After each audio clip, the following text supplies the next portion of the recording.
欢迎收看北京讲文化大革命第15讲，中共一直是草台班子。为什么这么说呢？最近习近平有一个最新讲话，我给大家念念。他说，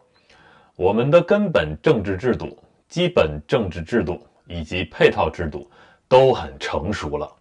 新中国成立75年，人大70年，政协75年，还需要大改吗？再改，改到哪儿去？不能为改而改，不能稀里糊涂地改。看完这段话，我们都知道习近平不想改啊。有人说习近平这一届政府呢是一个草台班子啊，这个能力非常的差。还有人呢经常的去追思怀念之前的，甚至胡锦涛政府江泽民政府、邓小平政府甚至是毛泽东政府。那我们今天想用这期节目呢，让大家感受一下那么中共其实不管哪一届一直都是草台班子。这里面习近平说不能为改而改，不能稀里糊涂的改，暗指的是什么呢？大概指的就是毛泽东那个时代的各种的翻来覆去的改变。那当我们看完这段历史之后，就会发现，其实无论怎么改中共的那个本质它是不会改的，它也是改不了的。我们看看有多折腾回到文革那个时代。那我们知道文革有一个造反派那么造反派的有一个相对的对立面就是这种军政的这种官僚集团当然有的时候他们是合作的，有的时候他们是分不同派系要去推翻的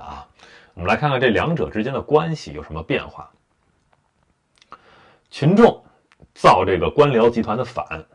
毛泽东希望的，那么官僚集团就有对这些群众的镇压的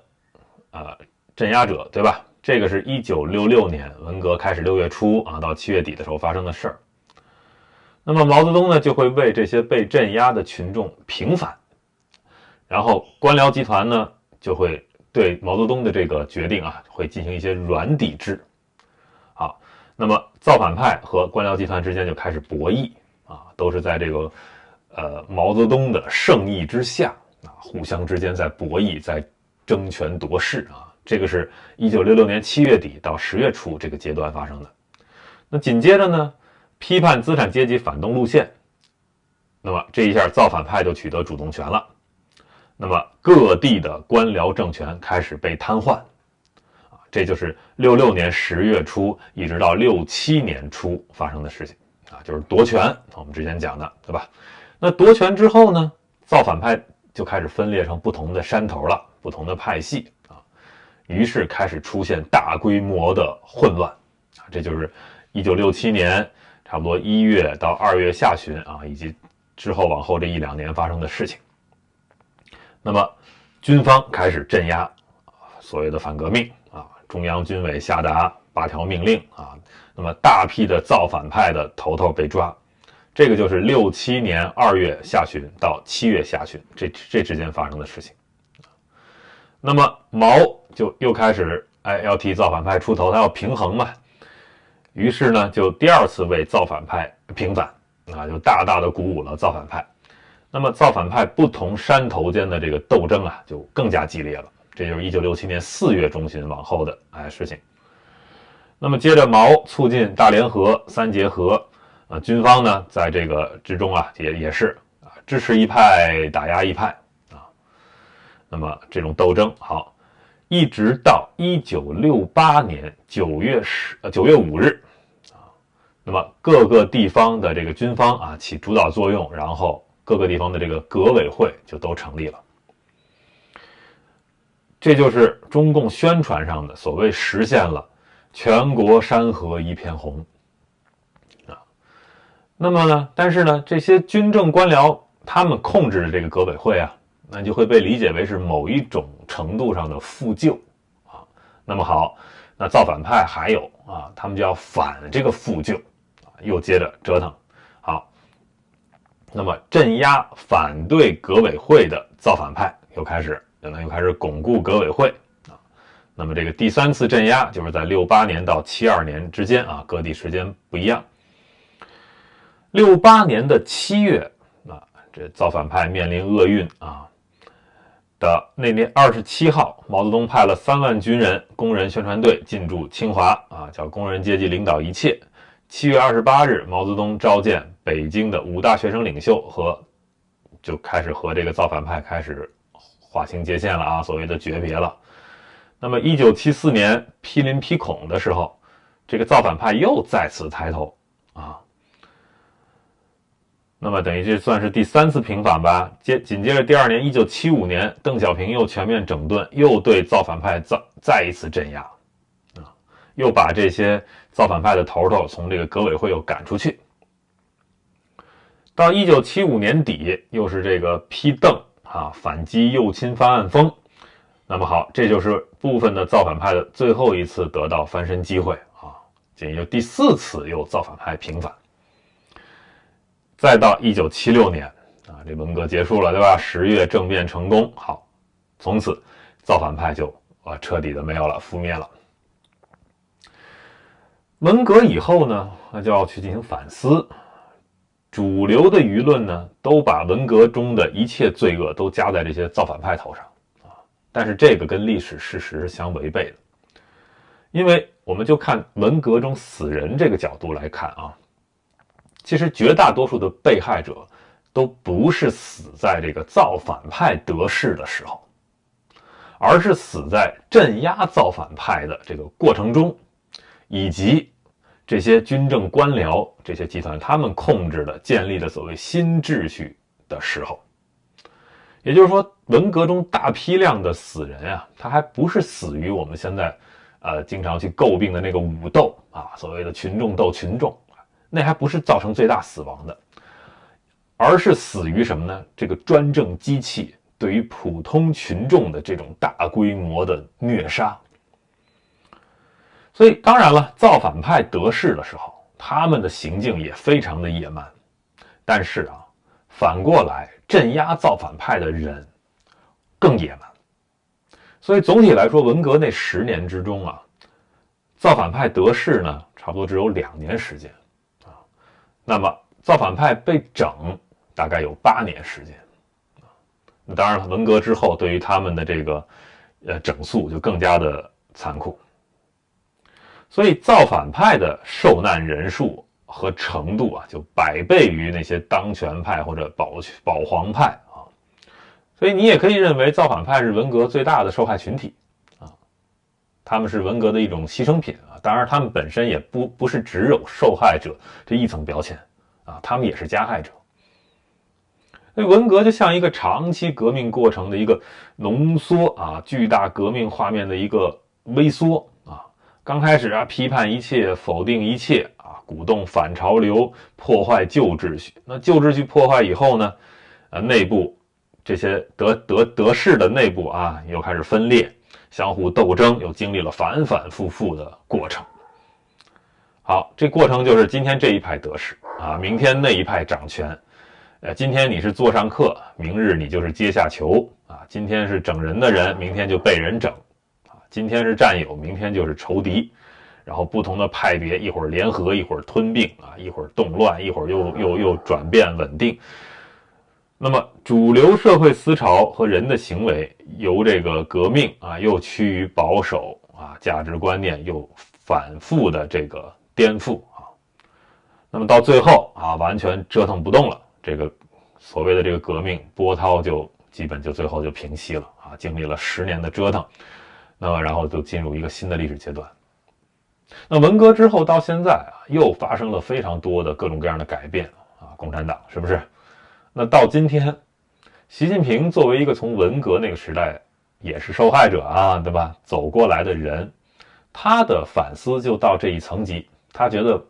你看之前改来改去，改来改去，能改到哪儿去啊？搞来搞去折腾没有意义。所以他得出来的结论就是不需要改了啊，所以这就是刚开始的那段话，他说不用再改了啊，也不用什么大改小改，能改到哪儿去？他这话说的对不对呢？对了一半，他把一些本质说出来了，就是我们对于中共不用任何的期望啊，不用再期待他去什么某种改良，因为75年了，改来改去啊，最后其实就是在这个过程中人们作为牺牲品去丧命啊，为了某种理念，为了某种主义，为了某一个人的政治野心啊，投身你自己的这些激情啊、生命啊这些代价，最终得来了什么呢？什么都没有，什么其实都没有改变啊。好啊，我们接着回到这个实际啊，我们来看看文革当时都发生了什么。上一讲我们讲到就是这个67年啊闹得很凶的时候，等于在北京啊把这个英国大使馆啊搞了这么一档子事儿，对吧？这个是当时中央文革小组里这个王力有一个演讲所煽动的。那么后来这个事儿闹大了啊，国际上都上头条了。周恩来就把这个事情报告给在上海的毛泽东啊，毛泽东就写这个批条让周恩来抓人啊，把王力给抓了。好，那么抓了之后，周恩来主持了一场长达11个小时的批斗会。那么被批斗的人呢，就是王力啊，但是包括他的姻亲在内的所有亲属就连坐了啊，一起都被批成什么呢？叫一窝黑垃圾。那么这个王力和另外2名文化革命小组成员就因为这个火烧英国大使馆的事件啊受到追责。毛泽东呢就开始利用这个机会啊，和军方内部日渐恶化的分裂问题撇清关系。8月1日，《红旗》杂志号召无产阶级要牢牢掌握枪杆子，说要把军队里的一小撮叛徒揪出来。那这时候毛泽东发现呢，这句口号造成的伤害已经快要达到危险的程度了。因为林彪呢利用这个运动来巩固自己对军方的掌控啊，毛泽东就开始对他十分提防。那我们今天想要看到的啊，就是其实这个中共啊，尤其这些高层啊，其实就是一个草台班子啊，各个之间其实各怀鬼胎，在各种的历史事件中，他们不会去考虑中国人的这种人命的代价啊，包括什么整个文明的代价，他们都不会考虑，他们考虑的是自己的身家性命啊，以及在这个过程中要去夺权啊，报自己的私仇啊，勾心斗角，就搞的是这些事情。所以呢，毛泽东看见了危机，在上海啊，他就在《红旗》杂志啊那篇极具煽动性的社论旁边批示了4个字，写的是“还我长城”。长城呢，就是毛泽东对人民解放军的称呼啊。好，于是这个尊敬军队就成了一个最风行的格言。9月5日，就是1个月前才怂恿造反派你们要攻击军方啊的这个江青啊，改口了，他就言辞交代他们说不得偷取解放军的武器啊，并且警告说士兵已经接获了开枪还击的指示。那么江青说的这个话呢，在领导阶层里呢就广为流传啊，等于这样就传达了党的新路线。那就在同一天，毛泽东签署了一道行政命令，授权军队对造反派组织采取自卫措施。他想呢，以此来终结这些派系斗争啊。等于这条命令呢，就宣告了中央呢是明确支持伟大的领袖毛主席所领导的举世无双的人民军队解放军啊，就是中央是支持军队的，透露了这么一个信号。那好，那就是现在看啊，文化革命小组开始努力的在扑火嘛，灭火，就是之前火烧英国大使馆整个这个事件啊。那么毛泽东呢也开始巡视全国啊，造访那些因派系斗争而差点酿成内战的地区，呼吁所有的革命势力要结成伟大的同盟啊。他说，工人阶级分裂成2个水火不同的阵营，这毫无道理啊。那么他这段话呢，就在全国当时反复播送。好，那么这就是一个说我们要计划要号召所有的派系啊，大家要以无产阶级纪律的名义团结一致。好，这个时候呢，革命就处于一种退潮的状态了嘛，因为大家都在降温啊，都在灭火。那北京市的这些墙壁上啊、窗户啊、人行道上这些大字报呢，都开始清除了啊，准备迎接10月1日的国庆了。这一幕大家是不是有点感觉非常的熟悉啊？我之前讲过，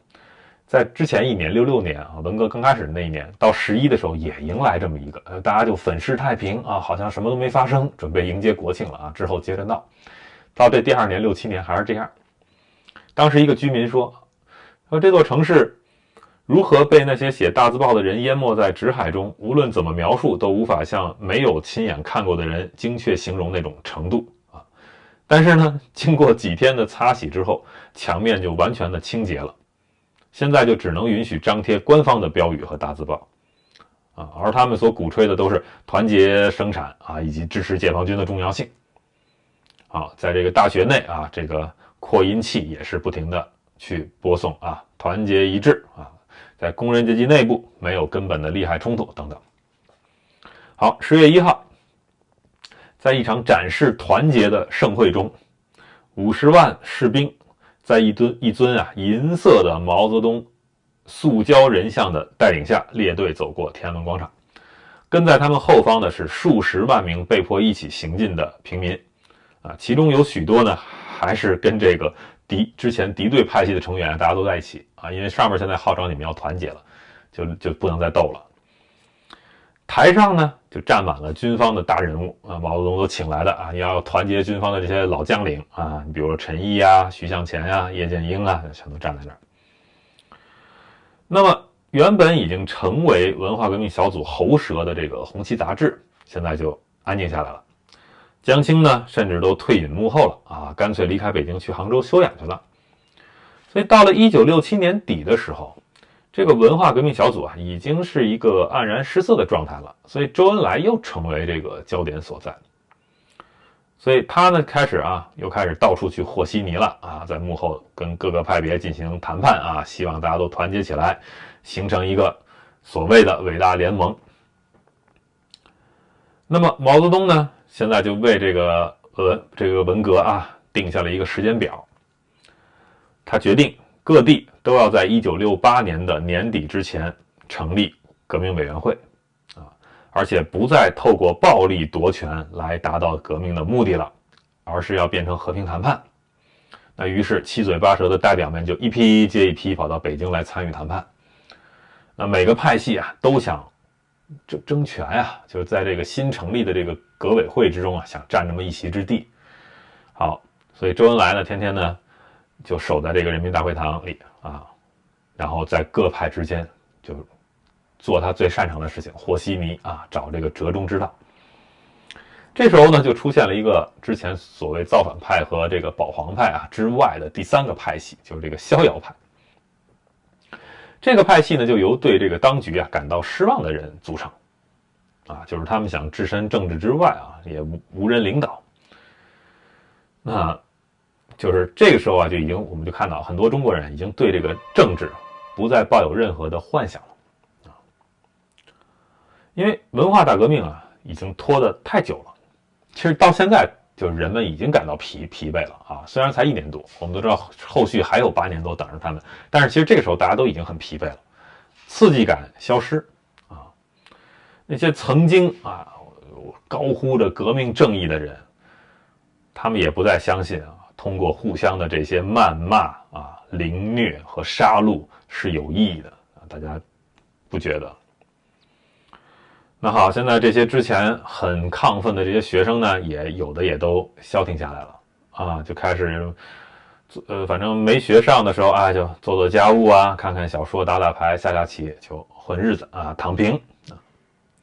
甚至呢出去啊，骑车到乡间去转悠转悠。那么退出政治的也不只有学生，部分造反派工人也沉浸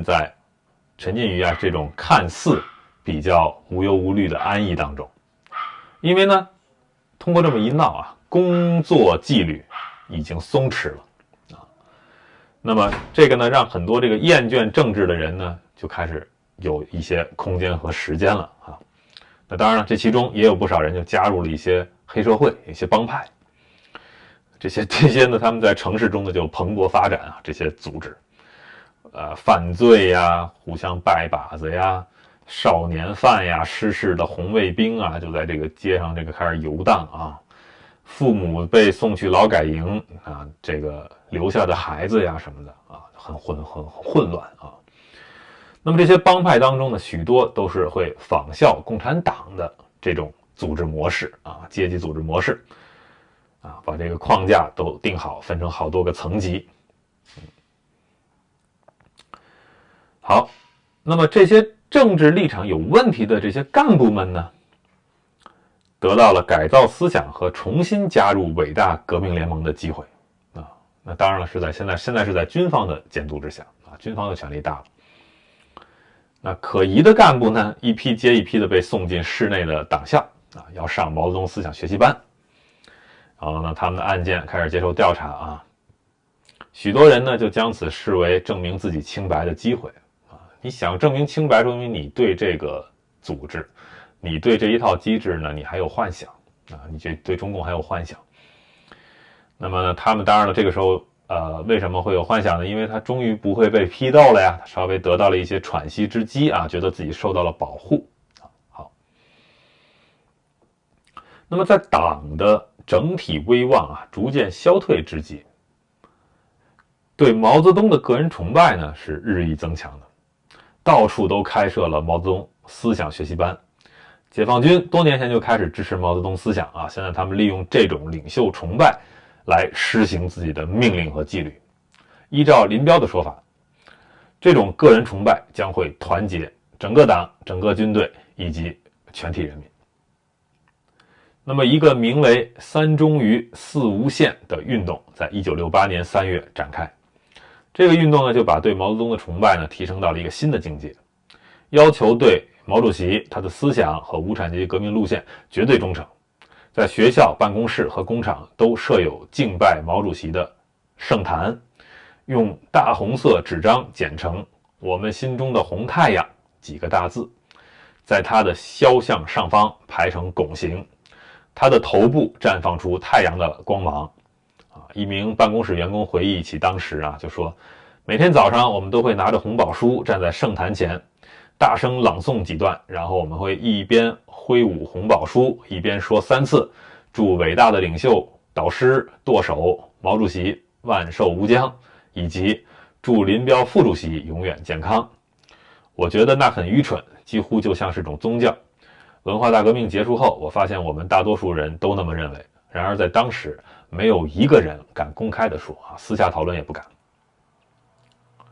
那北京就有人开始售卖这种小型的圣坛，打开是相连的3折这就像那个基督教、天主教那会儿中世纪卖的东西。中间呢是一幅毛泽东肖像，左右两边呢写有毛的语录。这种崇拜用的物品取代了家里的旧式神龛大家每天一起床就会先和毛主席面对面，晚上也会向他汇报一切。甚至还有一种中字舞就是有几个把手从胸口伸向前方毛主席肖像的动作组成这种舞的伴奏歌曲是《敬爱的毛主席》。电视台电视上会整晚播放仪式性的歌舞，舞台中央通常有一座巨大的半身像，发出随着电流切换而跳动闪烁的光线，宛如光芒与能量从这个神就是毛主席这个头部放射出来。那他的这个雕像无所不在，教室、办公室大厅和这个各种地方都有他的半身像，通常是颜色惨白的石膏像，每个玄关和回廊都立起等身大小的雕像。户外的大学校园和市区公园里则矗立着以他为形象的纪念碑，将他塑造成伸出右手接受群众崇敬的模样。那么成都呢，在4月份爆发了一场武装冲突市中心的一座古代宫门被炸毁，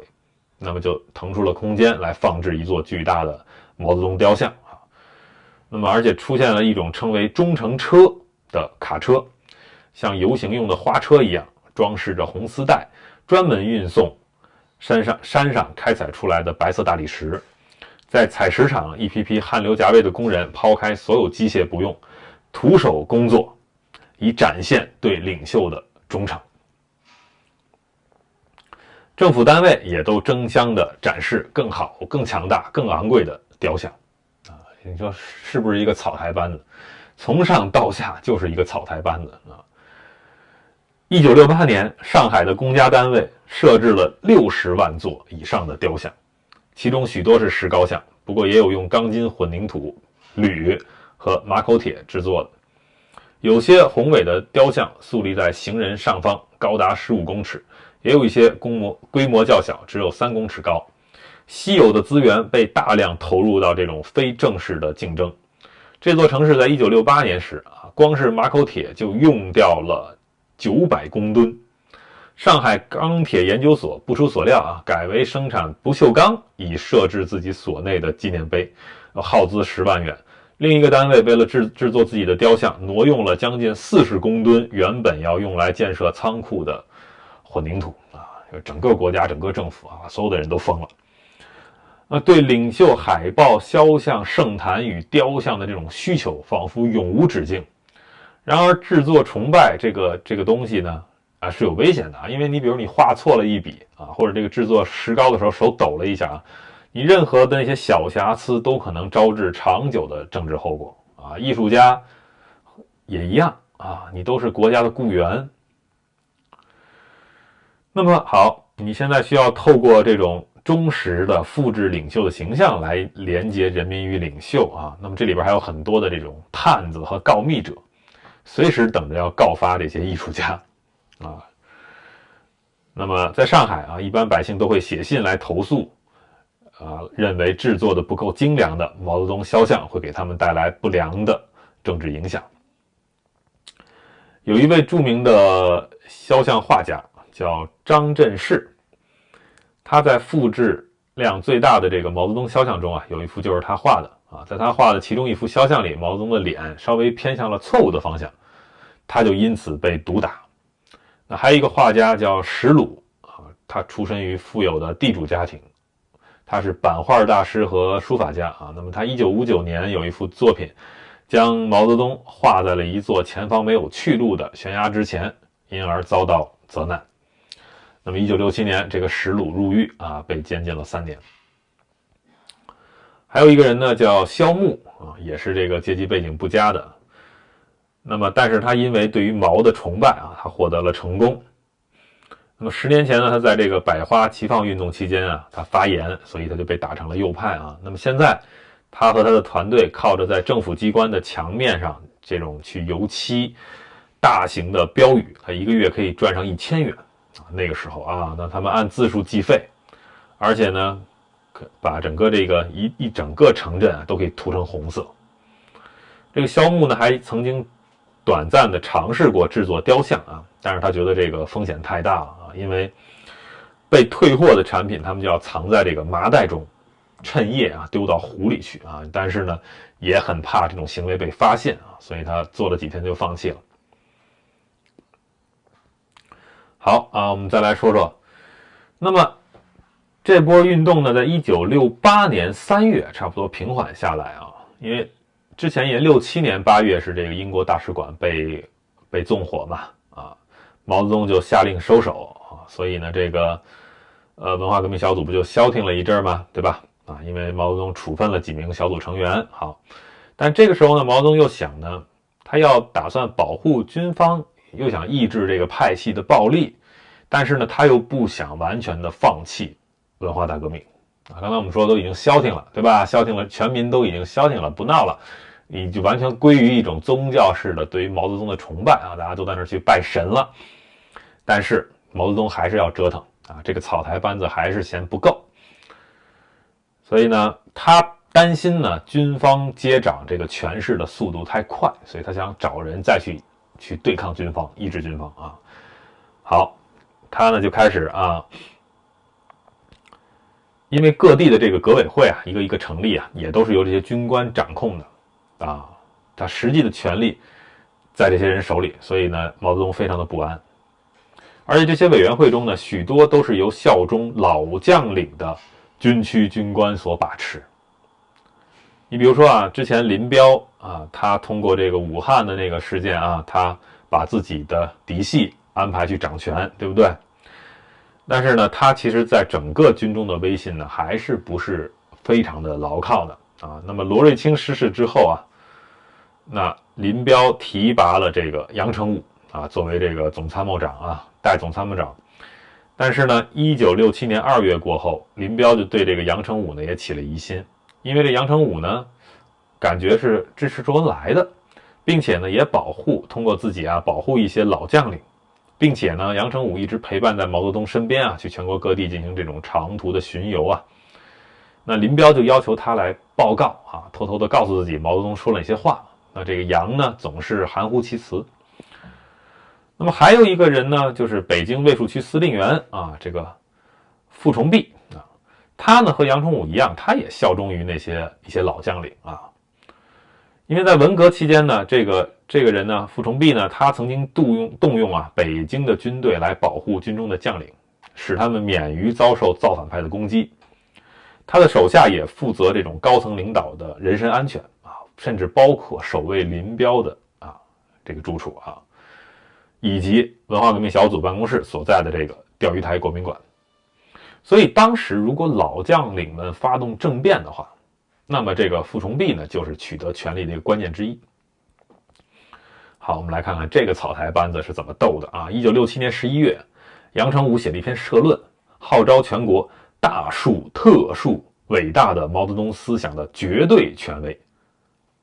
然后毛泽东呢，仅在这个12月17日发了一封短信啊，给这个林彪啊、周恩来和文化革命小组啊，表达了警告之意。所以呢，他这么做啊，实际上是为了挽回这个之前被他打压的这个文化革命小组的一些威信。所以我们就看到了啊，到了1月底，江青就复出了。作为一种制衡啊，江青复出之后干嘛呢？接见全国各地的造反派代表啊，等于造反派又要起事了。3月15日，他阴沉地暗示右派主义潜藏的危险啊，他视其为主要的危机。几天后，他在林彪的妻子叶群啊，以及康生、陈伯达、吴法宪的陪同下，那么向来自浙江的代表团说，去年冬天以来，全国有一股右倾翻案风。1周后的3月22日开始了。刚才说的这个北京卫戍区司令员啊，傅崇碧啊，和这个现在代总参谋长杨成武啊，以及另外一名空军政治员一起遭到逮捕和整肃。江青就指控这个傅崇碧啊，在代总参谋长杨成武的指示下，密谋以武装军力攻击他的总部。好，这么一折腾之后，广东的军方领袖，就也是林彪的4大护法之一啊，黄永胜就过来接替了这个杨成武的职位啊，那个代字也没有，就是总参谋长了。那当然了，北京卫戍区的这个指挥权也都由林彪的嫡系就接管了。好，2天后，林彪和周恩来都开始热烈的吹捧江青，说他有很大的作用，很大的创造性，发现很多问题，树立很多功勋啊。好，说他是伟大的无产阶级战士。然后周恩来又开始表演啊，在人民大会堂一场高层领导会上，又慷慨激昂的高呼向江青同志学习啊，其他领导也跟着他这样。好，报纸上也出现了歌功颂德的对江青的长篇文章啊。4月7日，人民日报将林彪和江青形容为毛泽东最亲密的战友啊。然后书店也开始接受预定啊，就是江青同志讲话选集。但是这本书最后从来没有出版过啊。那么，这个杨成武被捕的那一刻啊，等于造反派的希望就又重新燃起来了，对吧？这个高层的权力又开始转移，引起各方的这种回响。那么整个呢，这个事情呢，就在全国各地引发了一些反响啊。原本跟随着杨成武的这些反革命两面派啊，又开始被捕啊，然后原本消停了的地方，又开始爆发零星的这些派系斗争，然后越来越大啊，大规模的席卷了湖南、四川、广东、广西啊。但是呢，毛泽东开始在国家里培植啊对立的军方派系，他就让这个情势变得更加令人困惑了。那么毛泽东需要接班人林彪来推动这个文化大革命，但是呢，对于林彪的势力做大也极度的当心。那么林彪的忠诚的追随者中，许多都出身于这个第4野战军啊。那么这时候为了平衡呢，毛泽东就开始支持这个徐向前了啊，以及包括之前这个邓小平的这个第2野战军啊等等，就是用这些来自地方军队的将领开始去这个牵制林彪啊，比如说这个南京军区的这个许世友啊等等。那么当时啊，这些事情呢，我们看到，不只是军队有武装，对吧？为什么会搞得这么的惨烈，死那么多人，就是因为这个武装啊开始下发到这个群众啊。那么是谁去要这么做的呢？就是这个草台班子啊。1967年的7月18日晚，毛泽东对周恩来、王力、谢富治、陈再道啊中汉话的谈话中就说啊，为什么不把工人学生武装起来？我看要把他们武装起来。7月21日，江青就在北京讲啊，造反派要文攻武卫啊。8月4日，毛泽东给江青写了一封信，提出要武装左派，要搞第二武装。毛在信中就说啊，75%以上的部队干部是支持右派的，因此当前文革中的一个主要问题就是要武装左派。好，这个口号武装左派提出来之后，全国的这个武斗就从拳头、棍棒升级为真枪实弹。1967年8月上旬，南京、长春、沈阳、重庆、长沙等地接连发生大规模的武斗啊。这里说的武斗，就是指群众之间的那种武装冲突啊，不是那种批斗大会上那种拳打脚踢了啊。那么，在保守派跟造反派之间啊，那么据不完全统计啊，全国发生规模性武斗事件4300多起，死亡123700多人。早期武斗用这些冷兵器，后来就是真枪真炮啊。那么好，群众当时手里有多少枪？据不完全统计，到1969年9月，被抢夺回来的枪啊，一共有1877216支，收回2131036支。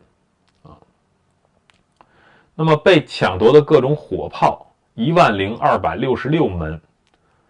收回火炮14828门，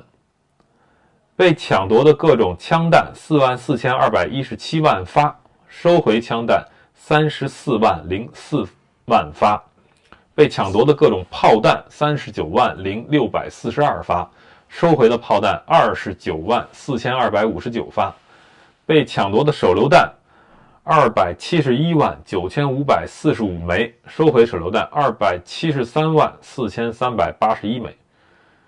收回的，大家有没有发现？刚才我念的啊，很奇怪的吧？收回的数字要大于被抢去的数字，就是因为抢的数字里没有统计啊，从这个军工厂流失的这些武器，所以这就是群众组织怎么能够抢到这么多的枪呢？就说明什么呀？当时说是抢的，但实际上啊是送的。毛泽东已经说得很坦率了啊，是部队送的。因为毛泽东要求武装左派啊，谁是左派？谁是左派呢？谁来定义谁是左派呢？由军队来定义，就是军队支持哪一派，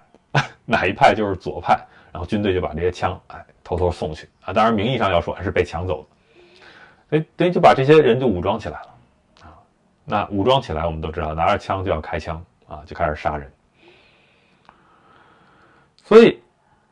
那么当然了，我们今天所讲的这些过程啊，大家就看到造反派啊怎么被武装起来，后来怎么又有这个镇压造反派的啊。那这个过程中，杀人最多的是这个对造反派进行镇压的这个过程啊，这个就发生了。非常惨烈的所谓的这个广西吃人的事情啊。那么好，我们下一讲专门的来讲啊，当时发生在广西的啊这些吃人是怎么发生的啊，我们详细的讲这个事情。好啊，今天我们就讲到这里，感谢收看、订阅、分享。